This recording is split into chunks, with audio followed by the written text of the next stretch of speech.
Aquí comienza Entendiendo los Tiempos. Con ustedes, su anfitrión, Eduardo Saladín. Con la llegada de un nuevo año, generalmente muchos de nosotros hacemos nuevas resoluciones en diferentes áreas de nuestras vidas. Muchos piensan incrementar sus hábitos de lectura, otros hacer más ejercicios, tener mayor dominio propio, perder peso. Y muchos hacemos la resolución también de crecer en nuestra relación con el Señor. Y para esto sabemos que la lectura de la Biblia es indispensable. Pero empezamos a leer la Biblia a principio de cada año con la resolución de leerla completa en 1 o 2 años. Y resulta que a los 20 días ya estamos desencantados y dejamos de leerla. Debemos entender que la lectura de las Escrituras para nosotros los creyentes es un hábito indispensable para nuestro crecimiento espiritual. Pero también sabemos que se nos hace difícil deleitarnos en la lectura de la palabra de Dios. Y la leemos de una manera rutinaria como un deber. La pregunta que nos hacemos es, ¿cómo podemos aprender a leer la Biblia de forma que sea un deleite para nosotros? ¿Cómo podemos aprender a leerla sacándole un gran provecho espiritual? Y estad siempre preparados para presentar defensa con mansedumbre y ser así entendidos de los tiempos. En nuestro programa de hoy te compartiremos algunas recomendaciones con las que podrás desarrollar el hábito de leer la Biblia de una manera práctica.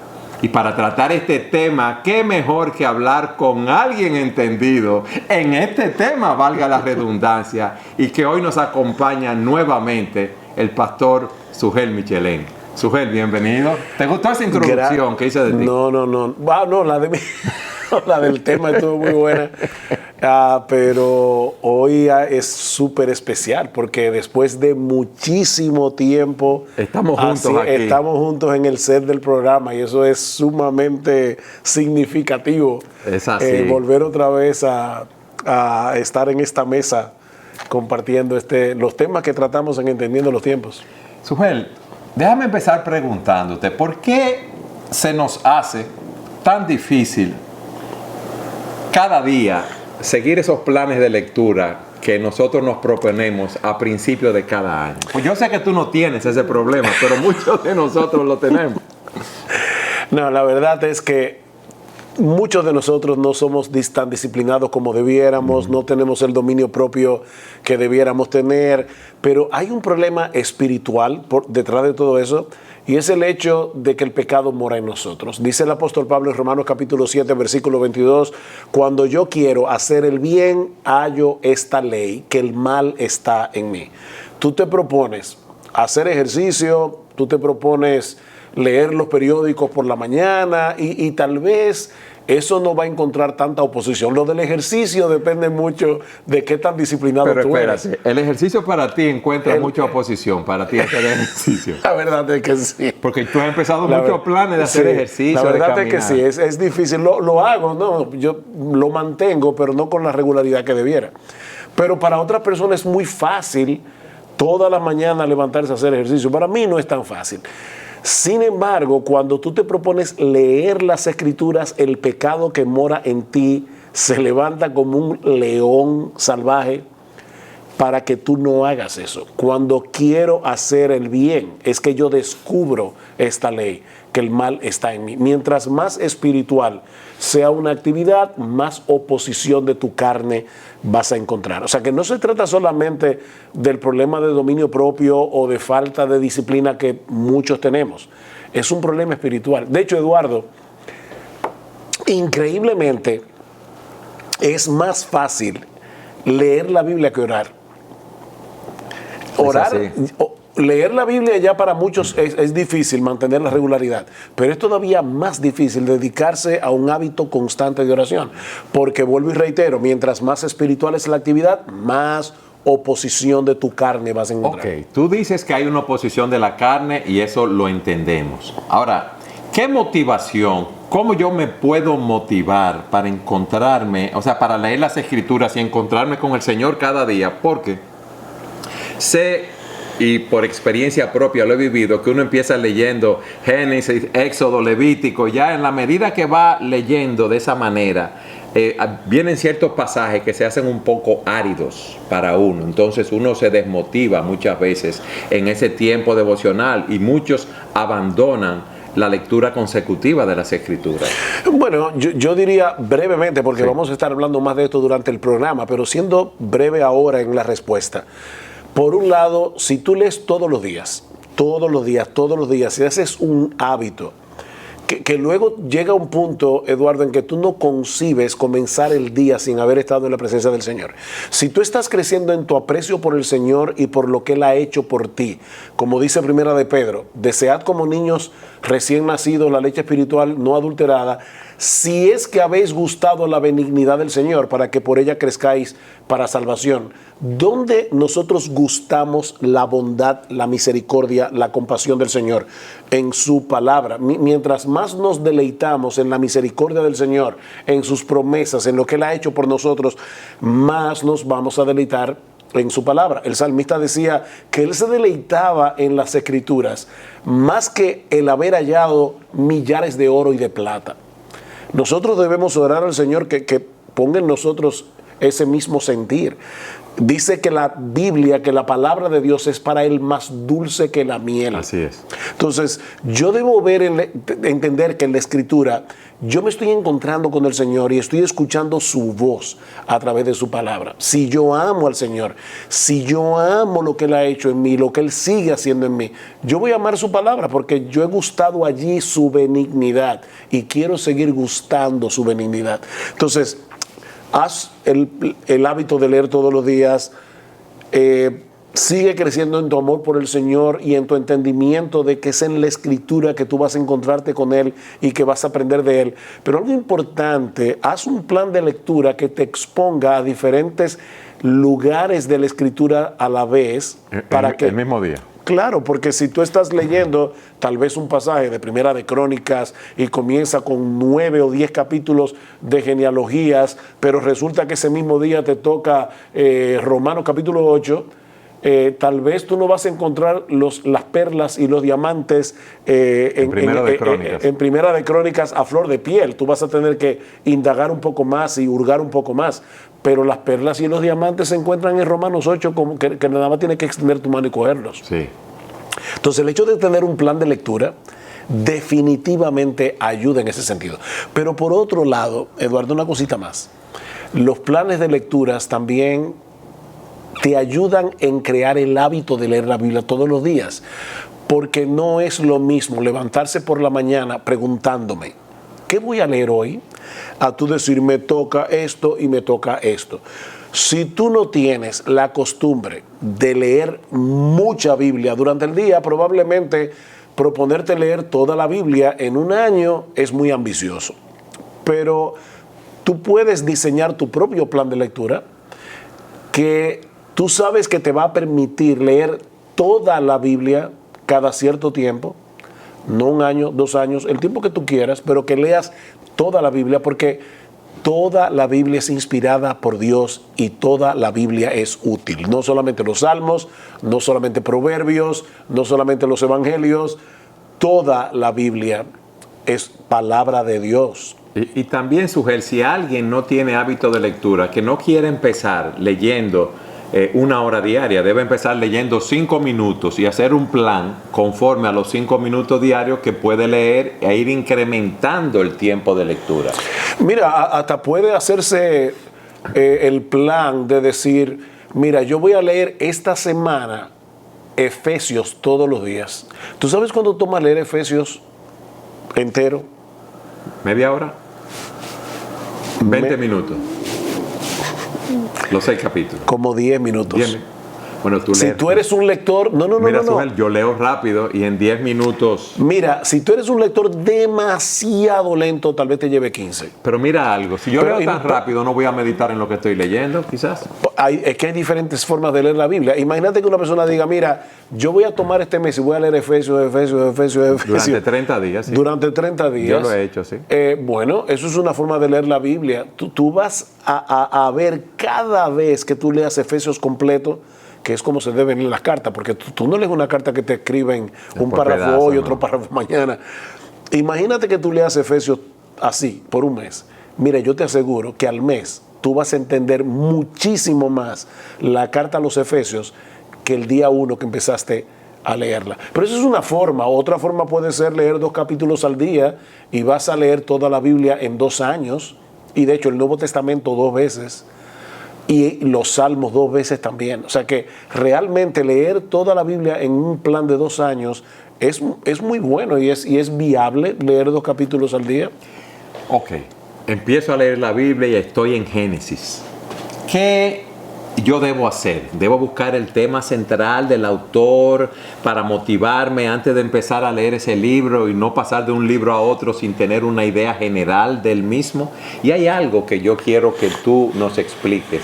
¿Cómo debemos ver la historia de la redención en cada uno de los libros de las Escrituras? Sí. Lo primero que tenemos que entender es que la Biblia no es un libro de moral y cívica. Que no sé si te acuerdas cuando estábamos en el colegio, yo creo que eso ya no lo dan en la escuela, pero antes daban una materia que se llamaba moral y cívica y te enseñaban, ¿verdad?, cómo portarte bien en medio de la sociedad en que tú vives. Eso era en tu época, eso hace mucho. Eso hace mucho tiempo, sí.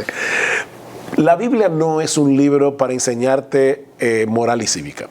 La Biblia es una historia de redención que empieza en Génesis 1 y termina en Apocalipsis 22. Esa historia de redención se centra en la persona y la obra de nuestro Señor Jesucristo. Ahora, la Biblia no se reduce a eres pecador, Cristo murió en la cruz, cree, arrepiéntate y serás salvo. Porque si eso fuera todo lo que Dios quisiera decirnos, lo hubiera dicho en un párrafo. Pero escribió 66 libros porque hay un montón de cosas que Dios quiere revelarnos de su persona, que Dios quiere revelarnos de sus obras en el mundo, que Dios quiere revelarnos aún de los mandamientos, de lo que Él espera de nosotros, de sus promesas. Entonces, hay un montón de cosas que Dios quiere hablarnos de la Biblia, pero yo no debo perder de vista que la Biblia es una historia de redención cuyo centro es la persona y la obra de Jesucristo. Un alto ahora, entonces.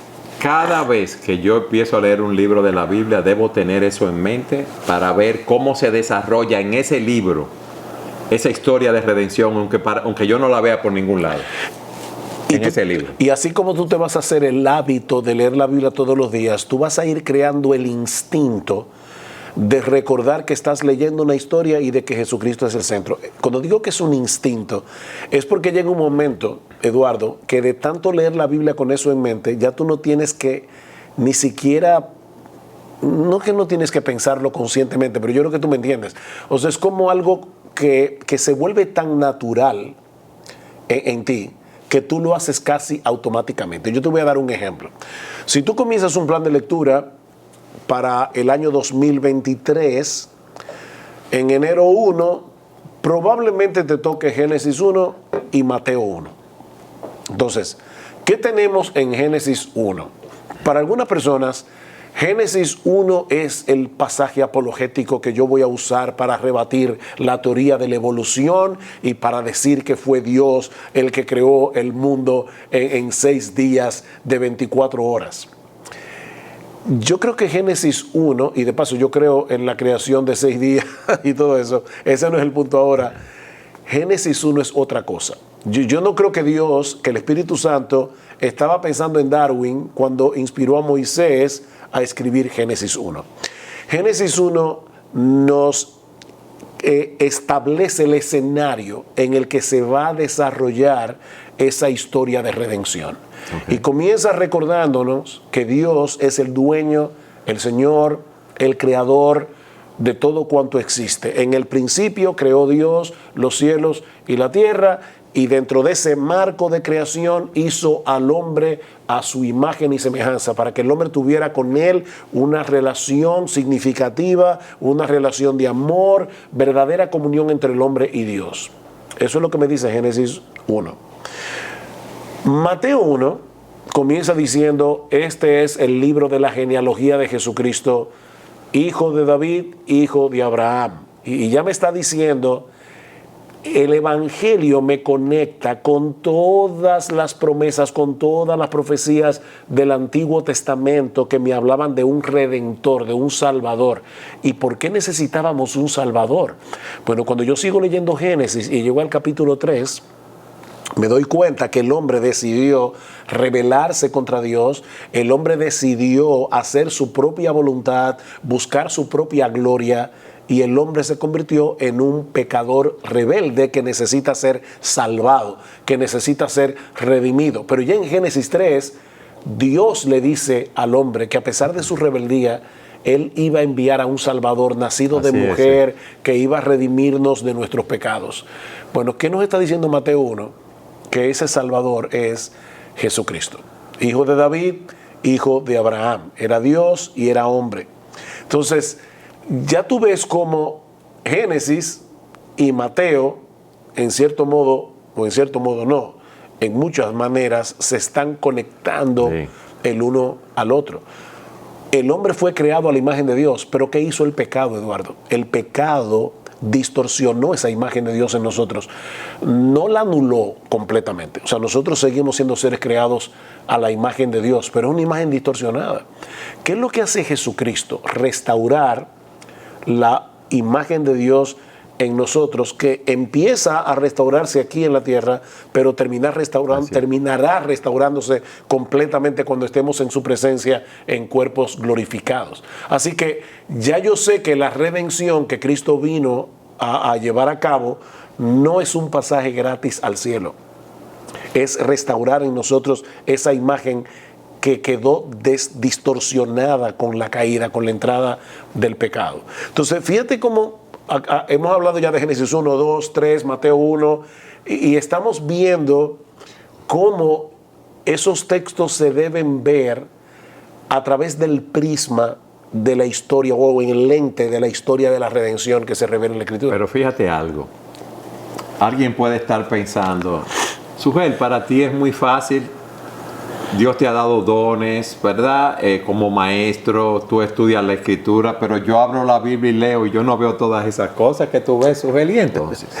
Bueno, primero, por eso nosotros necesitamos pertenecer a una iglesia donde se predique fielmente la palabra, porque una de las cosas que ocurre los domingos cuando la palabra de Dios está siendo expuesta es que el pastor está instruyendo a los miembros en cómo leer su Biblia. Por eso yo creo, Eduardo, yo sé que tú también, en la predicación expositiva. Y no necesariamente tiene que ser expositiva consecutiva, es decir, tomar un libro de la Biblia y irlo predicando versículo a versículo a través de un periodo de tiempo, pero definitivamente yo creo que es la mejor dieta que un pastor le puede dar a su iglesia. Y en la predicación expositiva consecutiva, tú estás enseñando al miembro de la iglesia común y corriente a leer su Biblia viendo cada texto en su contexto. Sí. Entonces la iglesia ayuda. Pero la verdad es, Eduardo, que Dios nos ha dado pastores y maestros, algunos de los cuales no los tenemos en nuestra iglesia local cada domingo, los tenemos a través de la página impresa. Dios ha dado muchos pastores y maestros a lo largo de toda la historia de la iglesia y los ha movido a escribir libros que nos ayudan a interpretar mejor las Escrituras. Y hoy día nosotros tenemos un montón de recursos, inclusive recursos que están gratis en internet, que podemos buscar para estudiar mejor las Escrituras. Hoy día hay Biblias de estudio que te dan una introducción a cada libro, que te dan interpretación de pasajes difíciles. Entonces yo creo que así como nosotros hacemos una inversión en cosas que son importantes, yo creo que nosotros podemos ahorrar para tener una biblioteca que nos ayude, ¿verdad? No una super biblioteca, tal vez yo no tengo dinero para eso. Alguien puede estar diciendo, pero que usted no sabe lo que yo gano. Mira, Eduardo, cuando Gloria y yo nos casamos, hace 41 años, los dos entendíamos que hacer una buena biblioteca era importante.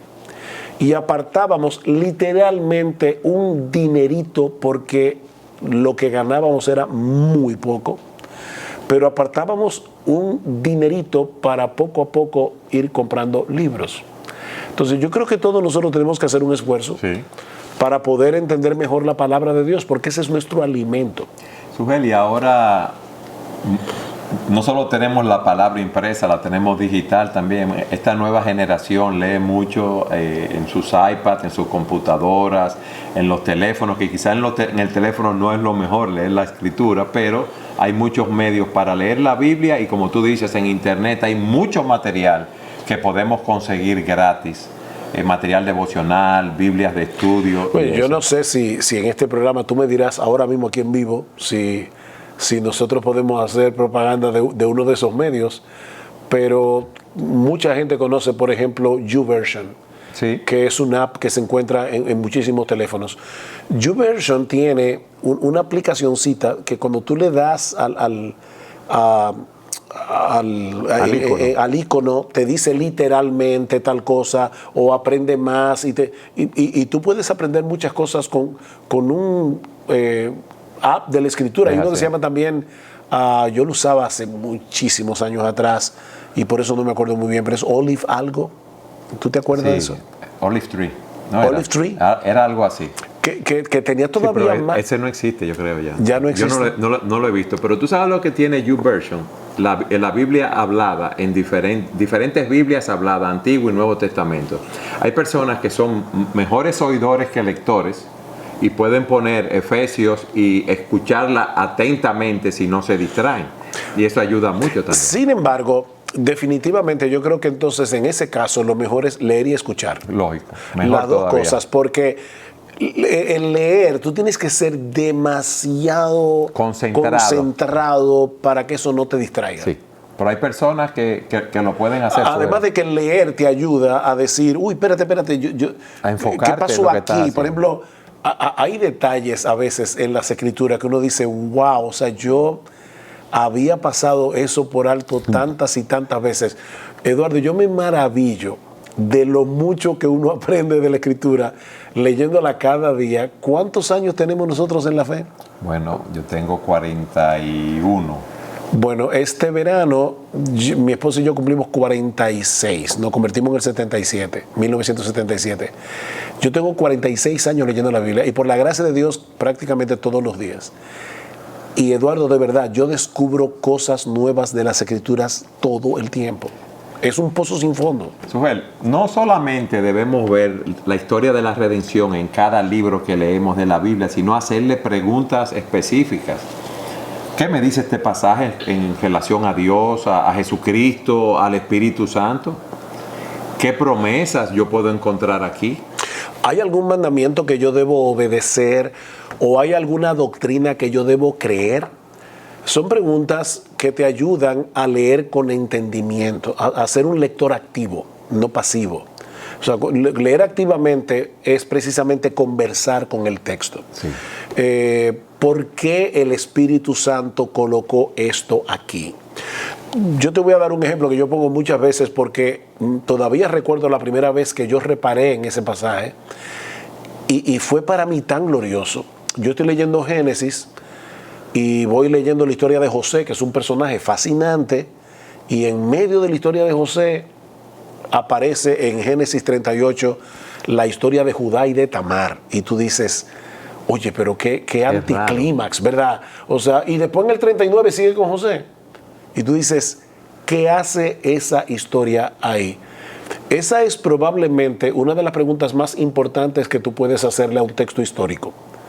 ¿Por qué el Espíritu Santo quiso colocar esa historia allí? Es una historia bien rara y desagradable, cruda, donde vemos a un hombre teniendo relaciones sexuales con su nuera sin saberlo, creyendo que es una prostituta. Que ella se hizo pasar por prostituta. Exactamente. Al final de la historia, Tamar tiene 2 hijos. Y uno de esos hijos se llamaba Fares, se llamaba Zara, que era hombre, por si acaso. No es como la gramática española, ¿verdad? Zara y Fares. Resulta que Fares desaparece completamente de la historia bíblica y no vuelve a aparecer hasta el libro de Ruth. Y allí nosotros descubrimos que este Fares, hijo de Judá y de Tamar, era el tatarabuelo de Booz, padre de Isaí, padre de David. Ah, wow, increíble. Fares no había aparecido en la escritura hasta Ruth. Y luego desaparece otra vez. Y aparece de nuevo en Mateo 1, al hablar de la genealogía de Jesucristo. Entonces, ¿por qué está esa historia en Génesis 38? Porque aunque José era el mejorcito de los hijos de Jacob, sí, la salvación es por gracia y la promesa es por gracia. El Mesías no vino de José, el Mesías vino de Judá. Y esa genealogía está allí porque de no haber estado esa historia allí, habría un eslabón perdido, desconocido, en sí, la para genealogía nosotros del Señor Jesucristo. Entonces, fíjate, Eduardo, cómo tú de repente, por hacer una pregunta al texto que hace esta historia aquí, tú descubres un mundo y ves más claramente esa historia preciosa de redención que se centra en la persona y la obra de nuestro Señor Jesucristo. Sujeli, también en ese tiempo devocional podemos utilizar la Escritura para abordar situaciones específicas en nuestras vidas. Personas que tienen problemas de ansiedad o de depresión pueden buscar los textos que hablan de esto para identificar las causas de este tipo de problemas y qué textos deben memorizar para poder vencer o luchar, ¿verdad?, con esas situaciones que se les presentan, cómo ver la soberanía de Dios en sus vidas. El caso de José, por ejemplo, que tú dices, todo lo que pasó. Él veía la soberanía de Dios obrando en su vida y todos esos ejemplos nos ayudan a nosotros a enfrentar las diferentes situaciones que hay cada día, que tenemos cada día. Que dice Pablo en Romanos 15:13, que el Dios de toda esperanza os llene de gozo, de todo gozo y paz en el creer, para que abundéis en esperanza por el poder del Espíritu Santo. Que el Dios de toda esperanza os llene de gozo y paz en el creer. Una de las cosas que yo tengo que pedirle al Señor todos los días es: Señor, ayúdame a creer, ayúdame a creer que lo que yo estoy leyendo es tu palabra, que lo que yo estoy leyendo no es un mito, no es una leyenda. Tú me estás hablando a través de tu palabra. Esto no es un museo de lo que Dios habló hace miles de años atrás. No, es lo que Dios me sigue hablando en el día de hoy. Por eso que el autor de la carta a los Hebreos dice: si escucháis hoy su voz, no endurezcáis vuestros corazones. Él está citando el Salmo 95. Y el Salmo 95 se ve escrito como 1500 años antes de que el autor de la carta a los Hebreos escribiera esa carta. Sin embargo, él no dice como dijo el Espíritu Santo, sino como dice el Espíritu Santo: y si oyeres hoy su voz, no endurezcáis vuestros corazones. Pero ¿sabe de qué trata el Salmo 95? De un incidente que pasó en Éxodo 17. Entonces, fíjate, el Salmo 95, cuando dicen si escucháis hoy su voz, ese hoy hace referencia a lo que sucedió cientos de años antes de que el salmista escribiera el Salmo 95, porque ocurrió en Éxodo 17, cuando el pueblo de Israel había salido de Egipto, de la esclavitud, e iba camino a Canaán. Y luego, el autor de la carta a los Hebreos vuelve de nuevo al Salmo 95 y dice: el Espíritu Santo está hablando hoy y te está diciendo: no endurezcas hoy tu corazón. Entonces, la Biblia es Dios hablando, como decía John Stott. La Biblia es Dios predicando. Él te está predicando a ti hoy, mientras tú te expones al texto bíblico. Y es bueno acercarnos a las Escrituras con esa idea en mente. Sujel, nos queda 1 minuto de programa. Wow. Y yo quiero que tú des una exhortación para todos aquellos que están haciendo nuevas resoluciones de crecer en su vida espiritual, y un punto es mejorar su lectura bíblica, ¿qué tú le dirías? En primer lugar, lee tu Biblia todos los días, todos los días, todos los días. De verdad, se puede hacer el hábito, créeme, por la gracia del Señor, se puede hacer el hábito de leer la Biblia todos los días. Lee conforme a un plan, el que mejor te acomode a ti, pero que sea un plan que te asegure que tú vas a exponerte a toda la Escritura, que es inspirada por Dios y útil en un periodo X de tiempo. Tercero, pídele al Señor en oración. Abre mi entendimiento, como decía el salmista en el Salmo 119. Ayúdame a entender tu ley. Dice el salmista, oh, cuánto amo yo tu ley. Todo el día es en ella mi meditación. Medita en lo que lees. Pídele al Señor que te abra el entendimiento para que tú puedas ver la gloria de Cristo en su palabra, para que tú puedas ver quién es Dios, qué es lo que Él espera de ti y qué es lo que Él ha hecho por ti en la persona de nuestro Señor y Salvador Jesucristo. Amén. Gracias, Ugel, por estar de nuevo con nosotros aquí. Un gozo enorme y sobre todo hablar de un tema como este, casi empezando un nuevo año. Es algo glorioso. Y gracias a todos ustedes por habernos acompañado en un programa más de Entendiendo los Tiempos.